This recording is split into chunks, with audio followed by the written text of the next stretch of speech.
First ever factory outlet మన Mukunda jewellers వారు తెలుగు నూతన సంవత్సరం ఉగాది పండుగ సందర్భంగా నక్షి మేళా జరుగుతుంది.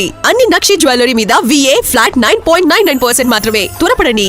అంతకుముందు తమ అణు సదుపాయాలకు సమీపంలో జరిగిన దాడులకు ప్రతీకారంగా ఇరాన్పై ఇజ్రాయెల్ విరుచుకుపడింది. టెహ్రాన్లోని ప్రభుత్వ మౌలిక సదుపాయాలే లక్ష్యంగా ఇజ్రాయెల్ విస్తృత దాడులు చేస్తోంది. 2 వేర్వేరు దాడుల్లో చిన్నారులు సహా పలువురు మృతి చెందారు. లెబనాన్లోని హెజ్బొల్లాపై భూతల దాడులను కొనసాగిస్తోంది. అటు ఇరాన్ కూడా ప్రతి దాడులు చేస్తోంది. కువైట్లో ఒక F-15 ఫైటర్ను కూల్చినట్లు ఆ దేశం ప్రకటించింది. హార్ముజ్ జలసంధి నుంచి వెళ్లే కొన్ని నౌకలపై 18 కోట్ల రూపాయల పన్ను వసూలు చేస్తున్నట్లు వస్తున్న ఆరోపణలను ఇరాన్ ఖండించింది. దాడులు ప్రతిదాడులతో పశ్చిమాసియా అట్టుడుకుతోంది. అణు సదుపాయాలకు సమీపంలో దాడులకు ప్రతీకారంగా ఇజ్రాయెల్ భీకర దాడులు చేసింది.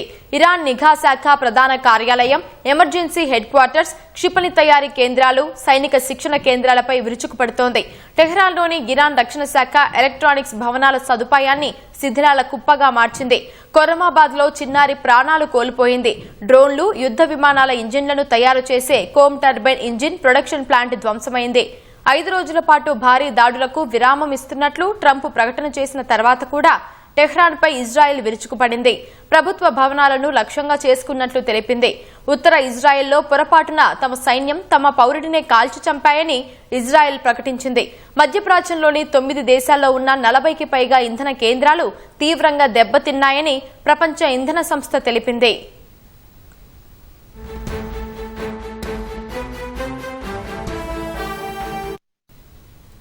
ఇజ్రాయెల్తో పాటు గల్ఫ్ దేశాల్లోని అమెరికా స్థావరాలపై ఇరాన్ ప్రతిదాడులు చేస్తోంది. టెల్లవీవ్ పై దూసుకొచ్చిన క్షిపణులను ఇజ్రాయెల్ అడ్డుకుంది. సౌదీ అరేబియా రాజధాని రియాద్ లక్ష్యంగా ఇరాన్ 2 బాలిస్టిక్ క్షిపణులను ప్రయోగించింది. అందులో ఒక క్షిపణిని సౌదీ రక్షణ వ్యవస్థ అడ్డుకుంది. మరొకటి జనావాసాలు లేని చోట పడిపోయింది. UAEలోని అబుదాబిపై ఇరాన్ క్షిపణితో దాడికి యత్నించగా ఆ దేశ వైమానిక రక్షణ వ్యవస్థ అడ్డుకుంది. ఇక్కడ ఒక భారతీయుడు స్వల్పంగా గాయపడ్డాడు.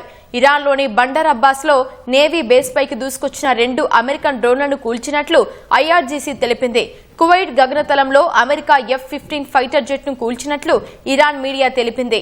అటు తమను వ్యతిరేకించే దేశాలకు తప్ప మిగతా వారికి హోర్ముజ్ జలసంధి తెరిచే ఇరాన్ వివరించింది.